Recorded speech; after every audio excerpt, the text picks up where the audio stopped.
Hey, it's Darren from 𝗀𝗿, manufacturers of the TensorGrip brand of spray adhesives. Here at the InstallerShow, NEC Birmingham with 𝗬𝗍𝗄, and thought we'd just do a quick overview of what the products are that 𝗬𝗍𝗄 supply from the TensorGrip range. So, as an example, to start with, we're going to do a quick demo with the 𝗙12 material. 𝗙12 is particularly suitable for bonding thick substrates. So you wouldn't typically use this product for bonding a decorative laminate such as this one here, but you would use it more for the bonding of the core. So for bonding board to board, whether it's 𝗙𝗁𝗄𝗁 or whether it's on a flat plane. So board to board build-ups where it can replace the likes of PVA and eliminate that clamp time and cure time and the need for filling and sanding before you can laminate or veneer. So that's what 𝗙12 is about.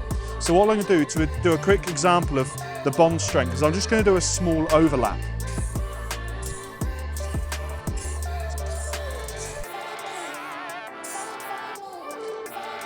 So we'll just let that flash off now. Typically, the products, obviously there are many products in the Tensor range. This particular one just needs about 1 or 2 minutes to flash off, for the solvent to evaporate, to make sure that you get a dry tack rather than a wet tack. That's the best indicator that the product is there now, ready to adhere. We're now flashed off and ready to go with this board-to-board bond. So what I'm going to do now is take the one piece, and obviously typically we'd be doing like a full bond up for, let's say, a worktop build up where you're putting two 18mm MDFs or something together.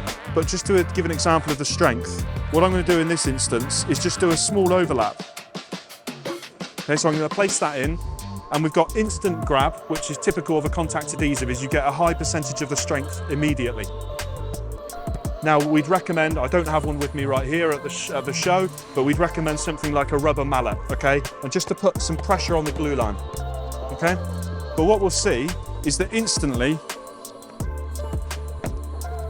I have an incredibly strong glue line, which however much flex I put into it, I actually end up, if you can see that on the camera, I've actually ended up breaking the ply before I've broken the glue line.